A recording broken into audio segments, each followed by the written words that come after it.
Shamshabad airport లో కలకలం రేగింది. 3 విమానాలకు బాంబు బెదిరింపులు వచ్చాయి.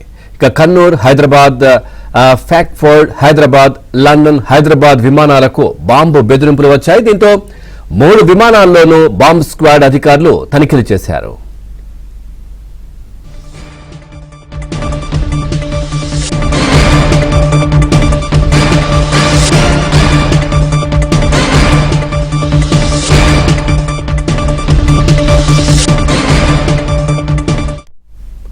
చూస్తున్నాం, శంషాబాద్ ఎయిర్పోర్ట్ లో కలకలం రేగింది.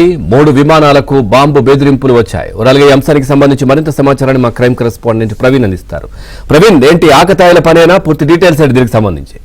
శంషాబాద్ ఎయిర్పోర్ట్ కు గడిచినటువంటి 4 రోజులుగా వరుసగా ఈ విమానాల్లో బాంబు పెట్టేమంటూ కూడా బెదిరింపు మెయిల్స్ వస్తున్నాయి. అయితే వాటిని పోలీసులు కూడా అక్కడ సిఐఎస్ఎఫ్ అధికారులు కావచ్చు, తర్వాత ఎయిర్పోర్ట్ సిబ్బంది అయితే మాత్రం ఛాలెంజింగ్ గానే తీసుకుంటున్నారు. ఎందుకంటే ఆకతాయిల పని అని ఒకవేళ భావించినప్పటికీ కూడా పూర్తి స్థాయిలో ఎయిర్పోర్ట్ కు వచ్చినటువంటి విమానాన్ని పూర్తిగా తనిఖీలు చేస్తున్నటువంటి పరిస్థితి ఉంది. ఈ రోజు ఉదయం 7 గంటల ప్రాంతంలో కూడా 3 విమానాలకు ఒకేసారి బాంబు బెదిరింపు మెయిల్ రావడంతో ప్రస్తుతం ఎయిర్పోర్ట్ సిబ్బంది, తర్వాత అక్కడ ఉన్నటువంటి సిఐఎస్ఎఫ్ అధికారులు అలర్ట్ అయినటువంటి పరిస్థితి కనపడుతుంది.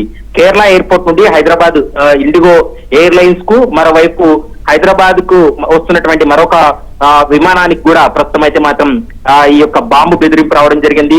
మరోవైపు London to Hyderabad British airlines కూడా బాంబు పెట్టామంటూ కూడా ఒక ఈమెయిల్ రావడంతో దానిపైన అప్రమత్తమైనటువంటి సిఐఎస్ఎఫ్ అధికారులు వచ్చినటువంటి విమానాలని సేఫ్ గా ల్యాండ్ చేసిన తర్వాత ప్రయాణికులను కిందకు దింపి ఐసోలేషన్ కూడా తరలించినటువంటి పరిస్థితి కనపడుతుంది. దాదాపు 4-5 బాంబు స్క్వాడ్లతోటి పూర్తి స్థాయిలో తనిఖీలు చేశారు. ఇప్పటి వరకు అలాంటిది ఏమీ లేదు. కేవలం ఇది ఒక ఆకతాయిల పని, ఫేక్ ఈమెయిల్ ద్వారానే ఈ యొక్క సమాచారాన్ని వచ్చింది. ఈ అలర్ట్ అంటే ఈ సమాచారంతో అలర్ట్ అయ్యామనేటువంటి అంశాన్ని శంషాబాద్ ఎయిర్పోర్ట్ సిబ్బంది కూడా చెప్పినటువంటి మాట కనపడుతుంది. గడిచినటువంటి 4 రోజులుగా ఇలాంటి ఫేక్ ఈమెయిల్స్ వస్తూనే ఉన్నట్లు ప్రస్తుతం అయితే మాత్రం ఎయిర్పోర్ట్ సిబ్బంది కూడా నిర్ధారించారు.